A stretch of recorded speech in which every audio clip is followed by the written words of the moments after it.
Hello. Let's take a look at some new features in Waymaker's latest update, version 1.1. Today we're going to take a look at the Arpeggiator, which is a new sequencer that lets you create a completely unique and customizable arpeggio. I'm really excited about this one, and I think it's really fun to use. So let's dive in. So, on the surface, the Arpeggiator basically lets you define a sequence like any other sequencer in Waymaker.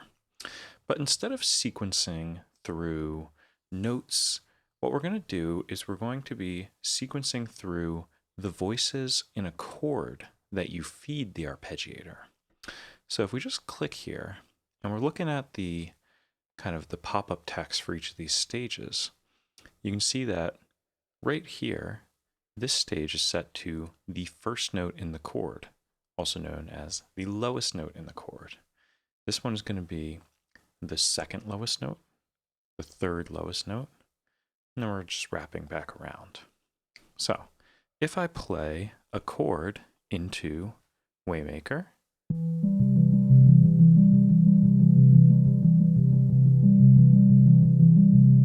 that's a C major chord, so you can hear a C is played on this stage, then the E is played here, and the G is played here.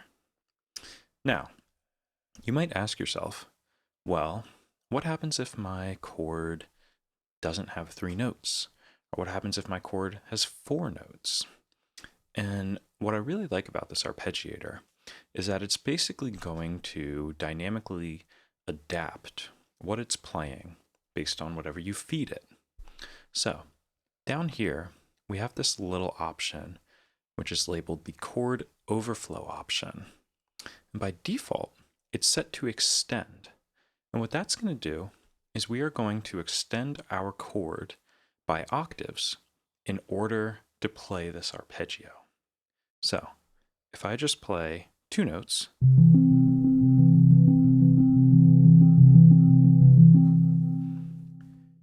our third note, which doesn't exist, is going to be a C that's an octave higher than what I feed it. So on the first note, we're just going to play the original C1.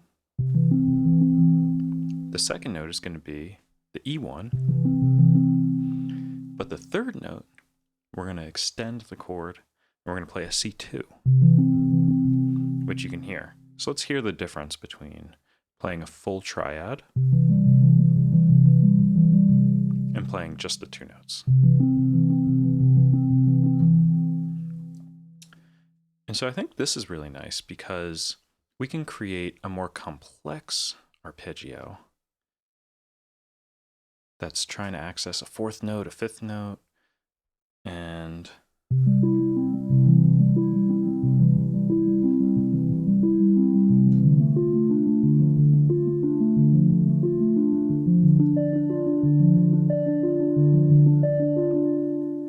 you can hear that Waymaker is dynamically adapting to whatever we feed it.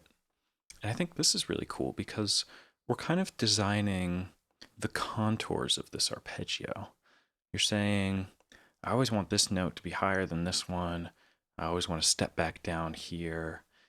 But Waymaker is kind of handling all of the adaptation, all of the kind of the work behind the scenes to make sure that no matter what you feed it, it is going to kind of maintain the contour and the shape of that arpeggio. So I think this is really fun because you can feed it more complex chords on some steps in a chord progression, and then go down to just a triad. You can feed it a really complex chord. And whatever you feed it, whatever you throw at it, it is going to adapt, which is really cool, I think. Oh, and one other thing I should note is that with these chord overflow options, we can actually go negative. So you can see here the tooltip is saying that -1, trying to play the -1th note, is going to be basically the highest note down an octave, which is cool. So not only can we extend the chord up by octaves, but we can also extend it down, which can be fun too. And start playing notes that are lower than the original ones that we send. You can even send it just one note. And that's just going to jump around by octave. So we have a couple other overflow options here. By default, you're going to extend by octaves. You could wrap around. So in that case, it's kind of like a modulo operation. So if you try to play the fourth note and there are only 3 notes, we are going to wrap back to the lowest note. So if you try to play 4, you're going to go to 1. So that can be nice if you want to make sure everything's kind of in the same octave. We can also bounce, which means that you kind of ping pong through the chord up and down. So if you were to play the 4th note when you have 3, then you're going to bounce back to the 2nd note. And finally, you can restrict yourself to the actual notes played. And if you try to extend the bounds of the chord or go beyond them, you're just going to play the highest or the lowest note no matter what.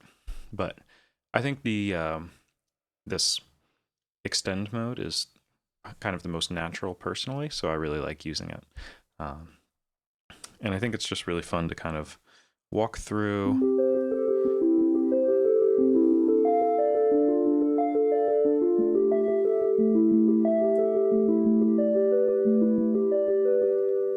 just to kind of like create these really interesting chord progressions, and no matter what, we are just adapting and changing and doing whatever we need to do behind the scenes to make sure that it sounds good.